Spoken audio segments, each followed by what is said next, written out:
Are you alone this Valentine's Day? Well, don't fret, and welcome to Sav's Ultimate Single Survival Guide for Valentine's Day, where I'm gonna show you some activities to do on the day of love if you're by yourself, just like me. Trust me, I have pink hair. Basically means I'm Cupid.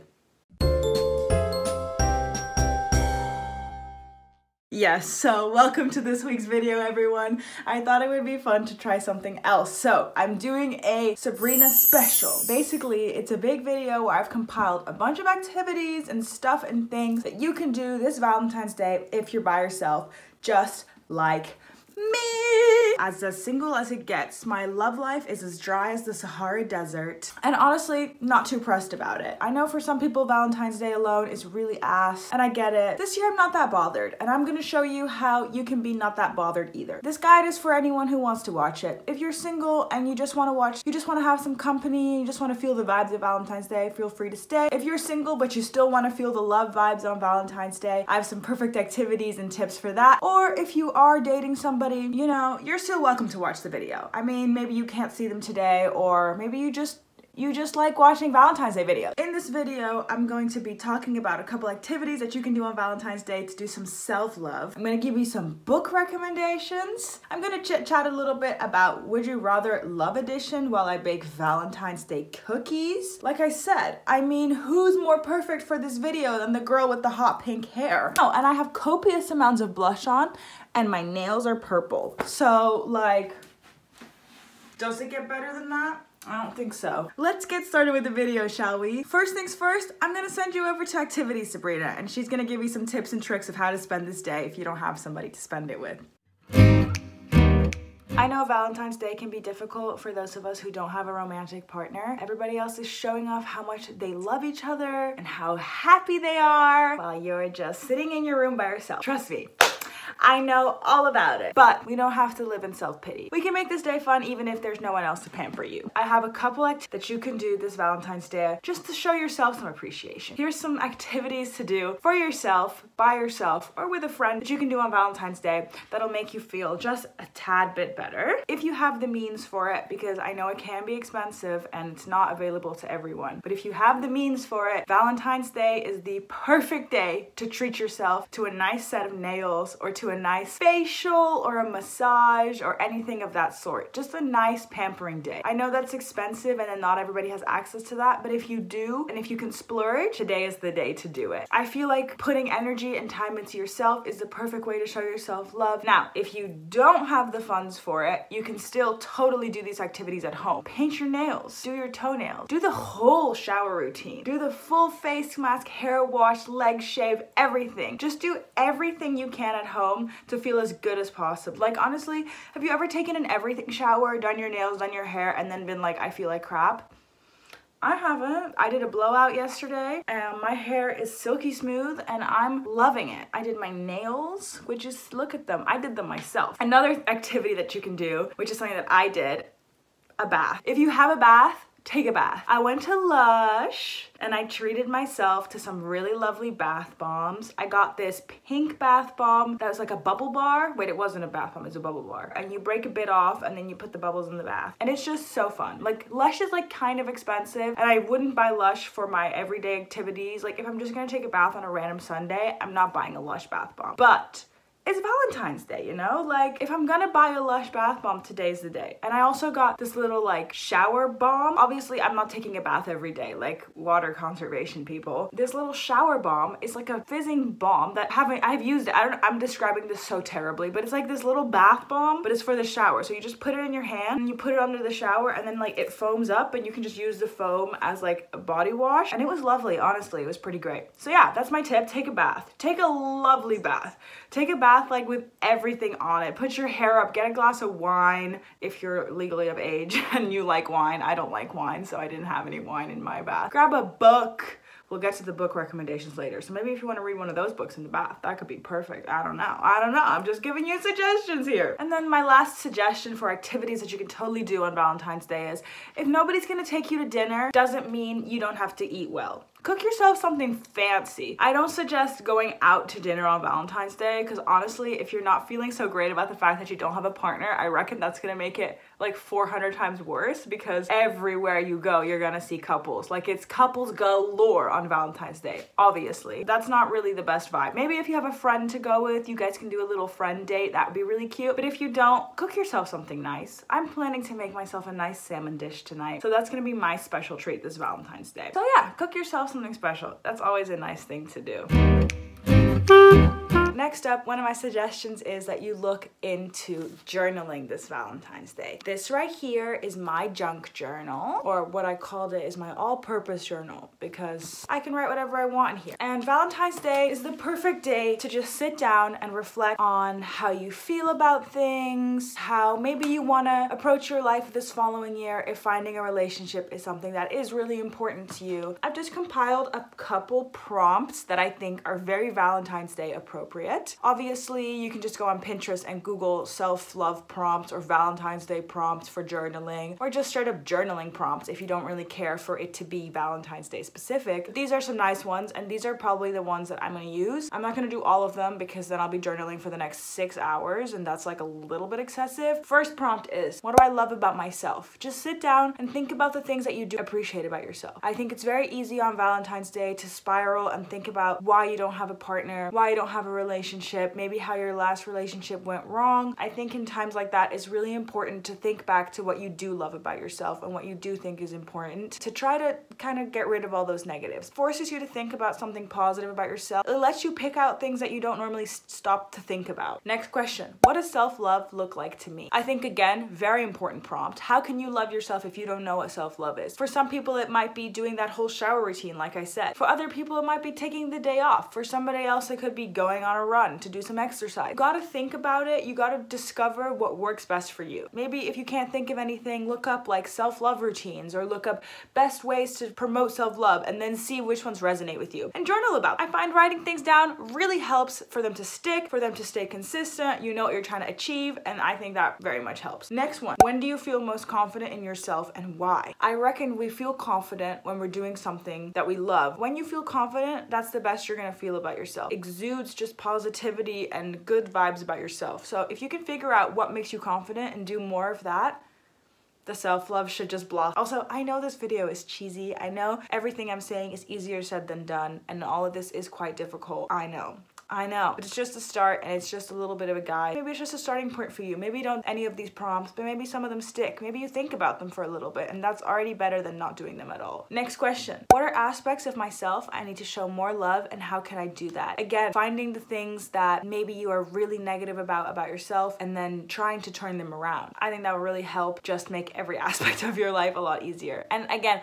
I'm saying all these things, I'm not saying I'm perfect at this, but these are things I'm trying to do to make everything a bit easier, a little bit better, and to love myself a little bit more each time. Next question is, how can I incorporate more love into my life? Whether that's romantic love, friendship love, self-love, pet love, plant love. I mean, I love my plants, so I would say they count. Every time I look at them, I get a dopamine hit, so I would say that's love, you know?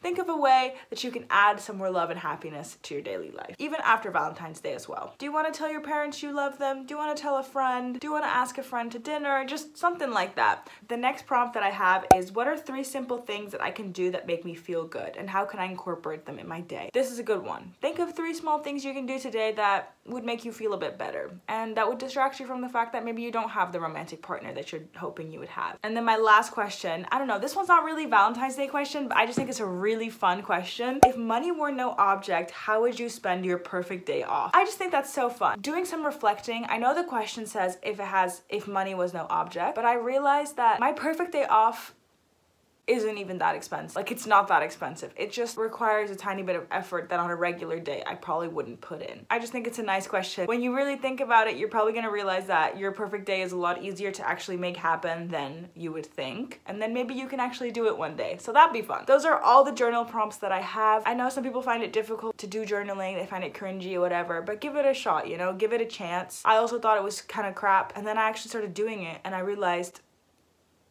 this shit kind of fire. Like, it kind of works.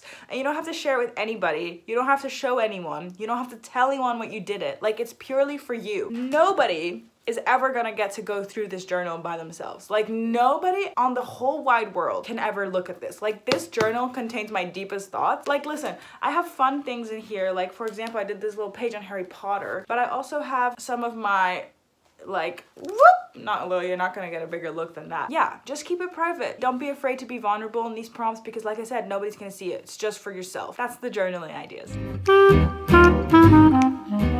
Hello. Welcome to the baking section of this video where I'm going to be making Valentine's Day cookies and answering romantic would you rather questions. Listen, I'm single as a Pringle, but that doesn't mean I can't have nice cookies. I'm lazy though, so I bought the pre-made mix thingamabobber and you literally just have to add butter. The idea is I want to make those cookies that are like the sugar cookies that have like the fun glaze on them. So I bought glaze and some other bits and bobs, and I have cookie cutters. Okay, so let me put my hair up and then let's get baking. First things first, gotta preheat the oven to 180 degrees. Okie dokie, butter is pre-melted and the oven is preheating. Now let's get started, shall we? What is my first question? Would you rather have a rich or a well-traveled partner? I would honestly say rich, because if somebody's well-traveled, like that's lovely and that's really nice. But what I'm thinking is if they're rich, we can get well-traveled together. And then that's like extra fun, isn't it? Because if they're super well-traveled and I haven't been anywhere, it's cool to hear their stories and stuff, but it's not something you can connect on. And if I'm also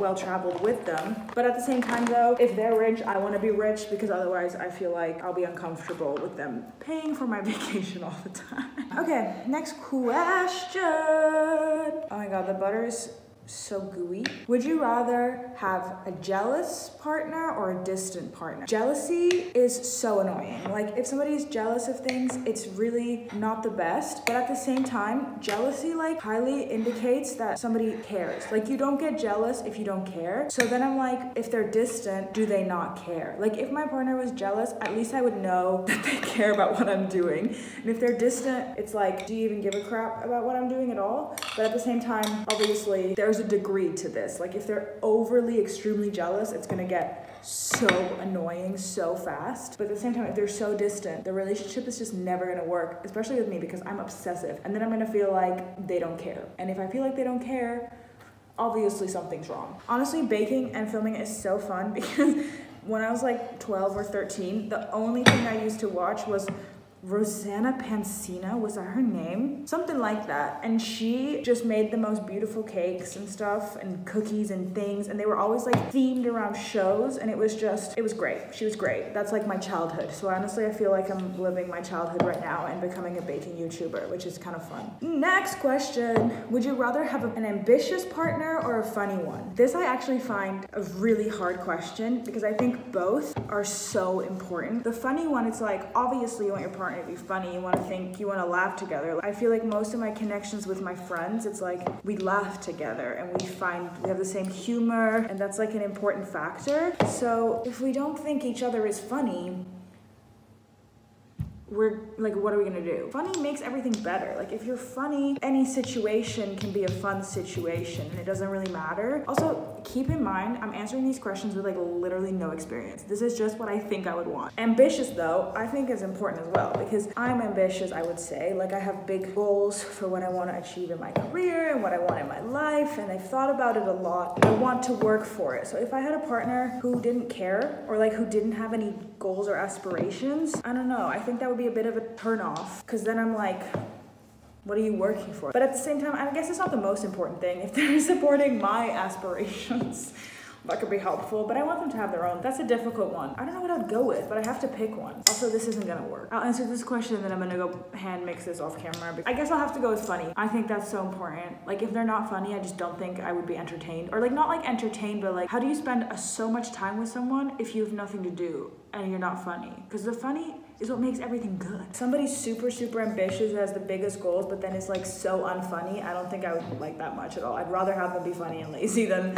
super ambitious and stuff and not fun. So I think that's what I'm gonna have to go with, but that is a tough one because I'd rather have both. I'm gonna go mix this and then I'll be right back. Well, I blended the cookies and it's all combined. Like, there's no chunks anymore, but it's like a powder. And then it says I'm just supposed to knead it and it's gonna turn into cookies. Let's give it a go. Oh my God. God, it is kind of turning into a dough. Anyway, next question. Would you rather always sweat profusely when talking to your partner or constantly forget what you're gonna say? Honestly, let's not lie on YouTube. I'm already a little bit of a sweaty person.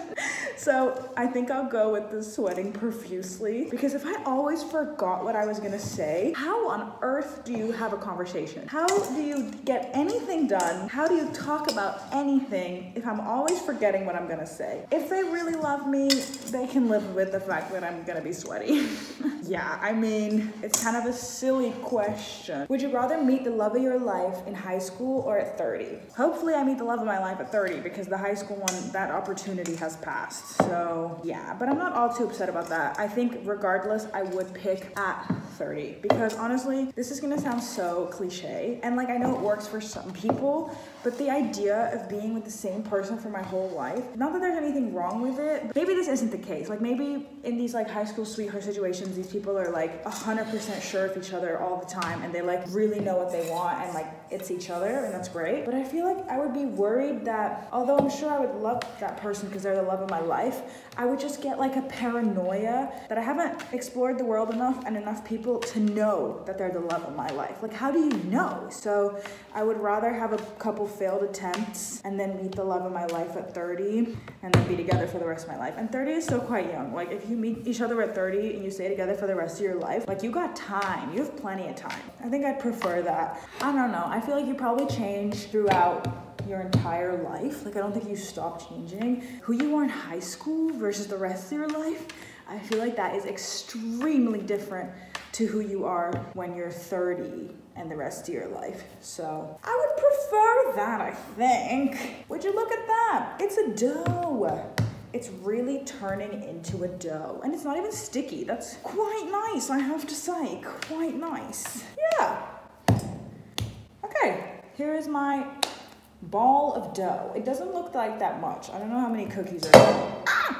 Would you rather be the couple that everyone is jealous of or the couple that everybody wants to be friends with? Again, it's like a two-sided thing, because if you're the couple that everybody is jealous of, on the one side, I feel like that's a positive, because you're probably so freaking happy with each other and like so in love that everyone else is like, I want that, I'm jealous of that. But at the same time, jealousy harbors resentment. And if this is my friends we're talking about, I don't want them to be jealous of me. Like, I want them to be happy for me and not jealous. Although it's like kind of nice if people are jealous of you, because it signals that your relationship is probably very good, I would prefer everybody to want to be friends with us. Is that with us? This is difficult to answer because I think the questions are for couples. I do think it's important though to consider these type of questions before you get in a relationship, because it kind of helps you answer like what you're searching for in people. Which shapes shall I do? Maybe this one, a nice little star.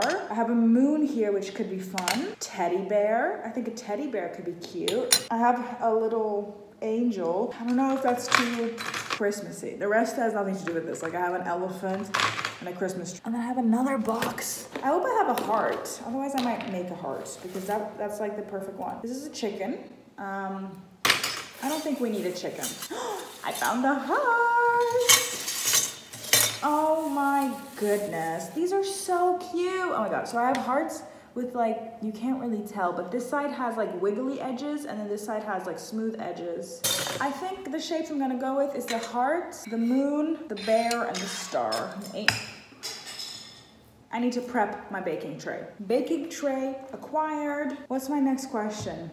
Oh, this is such a good one. This is actually such a good question. Would you rather be invisible or be able to read your lover's mind? For me, my initial answer to this is definitely like, yes, like I want that so bad. Like, I used to always say to my friends, like, I wish I could read people's minds. Like, I just want to know what people think about me. If you always know what people are thinking, you also know things you don't want to know. I don't think relationships are 100% secret free. Like, I reckon people have thoughts about each other that they wouldn't tell each other. Obviously not like extreme thought together, but there's some stuff that you think maybe in passing that you either don't mean or that you like, just like minor things that like you think you would never say, and if you told the person, it would hurt. So it's like, do I really want to know? I don't know, because I'd want to know some things, but do I really want to know everything? Probably not. The invisible one is a kind of a weird one, because like, why would I want to be invisible? I want to spy on them. them? Do I wanna watch where they're going? Like, that is spying. Like, the only thing I can think of is that I wanna spy on them. But that implies like a very big lack of trust. It's both of them are about my insecurity, I guess. Like, if I'm insecure, I wanna read their mind and I wanna know where they are, and so I wanna be invisible to follow them. But one of them implies just like that I don't know how to act, so I want to know what they're thinking, so like you don't get rejected or something like that. The invisible one is more like you don't trust them. Like, there's a trust issue there, and if you don't trust your partner, then yeah. I mean, I know people have trust issues and it's easier said than done. If you want to spy on them and be invisible, there might be an issue. That's how I feel about that. So I guess what I'm saying is I don't want to be able to do either. I think I'd be more hurt by hearing things that I don't want to know than I would be by being invisible. I could use that for some other purposes, I guess. So I'd rather be invisible. Yeah, that's my final answer. This question is really relevant to my singleness, this next one. Would you rather be in a bad relationship or alone for the rest of your life? No questions, I'd rather be alone for the rest of my life. Being in a bad relationship is so draining. I've had some bad friendships. How do I pick up these cookies without completely damaging them? I've had some not so great relationships with like friends, and it is so draining and so tiring and so exhausting and so drama filled and so horrible and not fun that I can't even imagine what it would be like if you were on top of the fact that it was a terrible relationship. I'm assuming you're also in love with them, so it makes everything like 4 times as difficult. I feel like I'd be happier just being by myself. Like, I'm pretty content right now, and if this is what it is, then I could live with that. I mean, is that what I want? Definitely not, but I'd rather have this than something really crappy. Look at my little heart cookie. Isn't that so cute? Would you rather be proposed to on the Jumbotron at a baseball game or in a parking lot? I'm kind of interpreting this question not so specifically as like actually a Jumbotron at a baseball game, but more like do you want a public proposal or a private one? For me, if somebody proposes to me in public, I might have an aneurysm. Like, that type of public, I hate it. I hate it. I'm not super opposed to PDA. Obviously, keep it PG, you know? Like, I know some people that have literally no shame with PDA, and it's kind of uncomfortable for everybody else around. So not like that, but like just like hand holding, whatever, like it's cute. But this is too much. I mean, I'd hope I'm in a position where if my partner proposes to me, I want to say yes. But imagine if you don't want to say yes, and then there's thousands of people to see it. The pressure. And also, I would be like more worried about, oh my God, they're looking at me and like blah, blah, blah, like they're watching me. I'd be more worried about that than about the proposal. So I'd rather have it be like, I'd rather have it in a parking lot, like maybe not a parking lot, but like somewhere private and special, you know, like romantic. Honestly, let's take it straight out of a romance novel. That would be ideal. Okay, I still have quite a big chunk of cookie dough to roll out, but I don't have many more questions. I have one more question. So I'll answer that question and then I'll finish rolling the cookies out by myself. Last question of the Would You Rather Valentine's Day edition. Would you rather be with someone who eats with their hands or constantly burps and farts at the table? I'm gonna go with the hand eating. Both are terrible. Both are really bad, but I could deal with the hand eating. The only thing is, if I had to introduce them to my parents, especially my father, and they started eating with their hands, that would not come across well. That would really not make a good impression. That would be like a big old deal breaker for them. They'd be like, yeah, no, they're gross. Like, they don't have manners. And having to live with someone, if they're constantly burping and farting, like, that's so unappetizing and so unattractive. So I feel like that's worse. Like, we could cater to the hand eating thing, you know? If we only ate like finger food, then it's not too weird. If we just stick to the burritos, tacos, nachos, hamburgers, sushi, I think sushi's acceptable to eat with your hands, I guess. Could you imagine somebody eating like a salad or like a pasta with their hands? Like, that's really unattractive. Yeah, burping and farting is so gross. Like, I get it, occasional burp is what it is. That's really, like, it is fine. But if you're sitting there going blah, blah, blah the whole time, that's icky, sticky, icky, and that would give me the ick so quick. I'd pick the hand eating. Those are all the questions that I prepared. I didn't want to answer too many because then it just gets a little bit boring and repetitive. If you have any other like really good would you rather questions, then comment them down below and people can answer them and I will answer it as well. And let me know your answers to these things and what you would rather pick. And if you disagree with some of my rationales, I'd love to hear it. I think I'm going to continue cookie cutting and then I'll catch up with y'all in a couple minutes.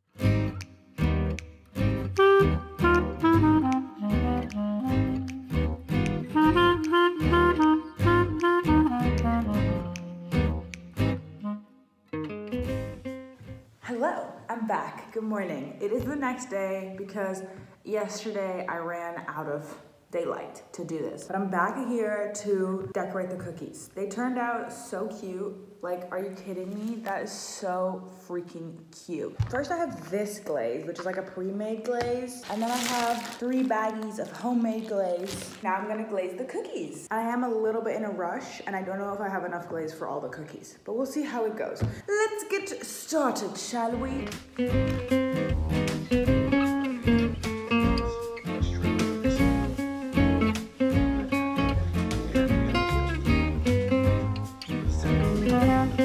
I shouldn't have started with the cookie that's the closest to me because now I'm gonna dip my arm in it. I mean, it's really cute, but it's not, it's not giving, it's really cute, but it's not giving what I was attempting. But that's okay, you know, like sometimes we try things and it just doesn't work out how we planned, but it doesn't mean it didn't happen well, you know? Is it gonna be exactly what I had in mind? Probably not.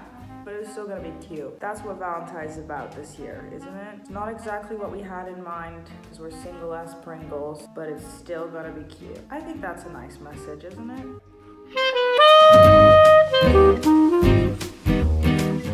They're so cute. Oh my God, I'm having a great time here. This is so freaking adorable.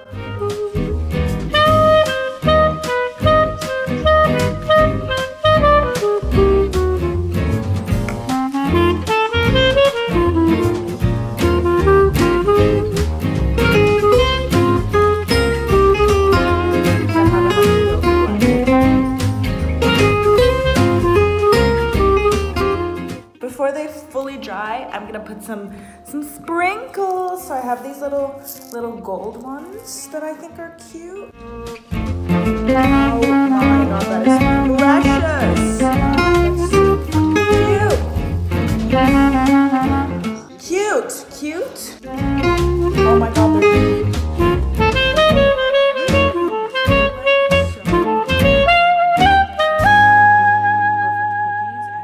I have to say, they taste pretty freaking fire. Like, let me eat one of these ugly ones. It's 10 a.m., so it's really not cookie time, but whatever.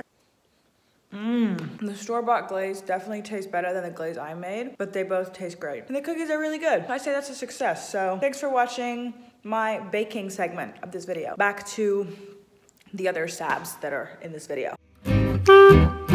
So I'm really sorry about this reflection in my glasses. I procrastinated filming and now there's not enough sunlight. So this is the best I can do. Anywhoosies, I'm gonna give you some book recommendations for things to do on Valentine's Day. 2 types of recommendations. I'm gonna give some recommendations for actual like romance books if you wanna feel the love vibes on Valentine's Day. And then I'm gonna recommend some books that have love in them, but they're lit fics and they're more realistic. So if you're in a point in life where you're struggling to find love, you haven't found love, you're looking for love, you have complicated love, bloody bloody blue, whatever, these books maybe might help you feel like you're not the only one. I feel like when we only read romances, we get this idea of what like relationships and love are that are like a little bit unrealistic. Like as much as we'd all love for it to be true, it just isn't, you know? And it can be to some extent, but it's not always gonna be like in the books. I'm gonna start with the romantic book read. So like the actual romance novels that I recommend. First recommendation is Anything by Ali Hazelwood. She's my top romance author. You can read Love on the Brain, Love Theoretically, The Love Hypothesis. I haven't read her 2 newest books, Checkmate and Bride, so maybe that's what I'll be doing on Valentine's Day, reading one of those. If you're not really an avid reader, like if you don't actually read all that much, but maybe on Valentine's Day you want to change that, you want to read a good book, I recommend you try out her novellas. They're like really short and they're still quite good. You can read the whole book on Valentine's Day. They're available on Amazon, on Kindle, on whatever, and because they're novellas, they're often a lot cheaper. So that could be a good option. Next up, Abby Jimenez. Anything Abby Jimenez. I read Part of Your World. I would honestly say you can read anything by Abby Jimenez. Like I reckon her other books are probably phenomenal as well. I haven't read those. So if you want to read one that I can promise you is really good, I would read the second one, Part of Your World series. That one was fire. If you read the second one first, there's a little bit of a spoiler because like it's about 2 best friends and then it follows each one of their lives as they get into a relationship. And if you read the second one first, you already find out the love interest of the best friend that's the side character in the first book. But like, It's not that big of a deal. Either one of those is great. All of these romance books I recommended are like happy-go-lucky, cheesy romances. None of them are like the Wattpad. Well, I say Wattpad, but what I mean is like traumatic romances. Like there's none of these characters have like severe traumas or issues. Like it's really just a happy-go-lucky, fluffy, light romance. So I think that's perfect for Valentine's Day. If you want to stick your teeth into something more gritty, be my guest. Then I have 3 book recommendations for books that have more realistic love portrayed in them. First one, if you want to read like a lit fic about romance, I would say Writers and Lovers by Lily King. It was really good. Like I really enjoyed this, and when I started reading this, I thought it was a romance. It's not a romance. It is about love, but it's like, this honestly just felt like we were following a woman's life, and she could be a real life woman, but it was written exquisitely. I recommend it. I recommend it. It is a little bit on the slower side. It took me a while to get through, but it wasn't boring. The next thing that I recommend is Exciting Times by Nisha Dolan. I'm not picking this book up because it's perfectly organized on my favorite shelf, and I'm not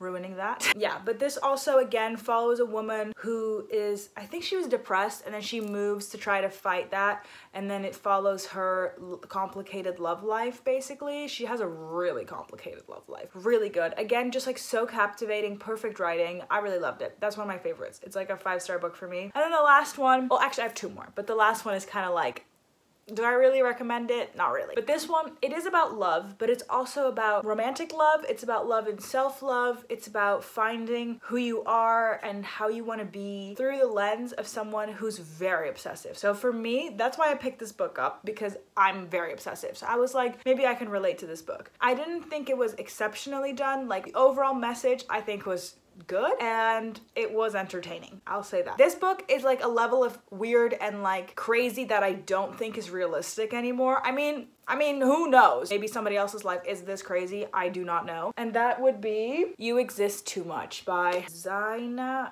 Arafat. I'm really sorry about how I pronounce that. If you are also obsessive with your friendships, with yourself, with your romantic partners, this is the one to go for.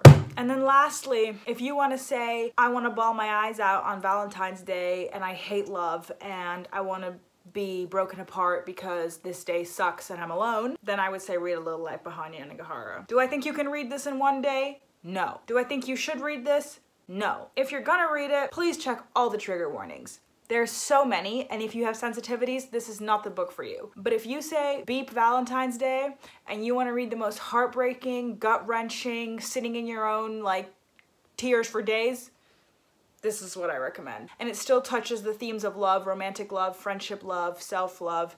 So yeah, so those are my book recommendations for Valentine's Day. If you have any better romances, please let me know. Bye. Well, not bye. See you later. So thank you so much for watching this video. I hope you enjoyed my ultimate Valentine's Day guide for the singles. I'm single as a Pringle, and I don't think that's gonna change anytime soon, to be honest. So I thought this would be a fun video to make, and I did really enjoy doing it. I hope you enjoyed watching it. If you did enjoy watching it, then please like and subscribe. I know Valentine's Day can be tough, but hopefully this made it a little bit easier. And if you didn't have anyone to spend it with, I'd be happy to spend it with you. Comment down below. I'm gonna be replying, because I mean, honestly, I would also like some people to spend Valentine's Day with. So thank you so much for watching, and I'll see you in next week's video. Bye-bye. Special Valentine's Day kisses.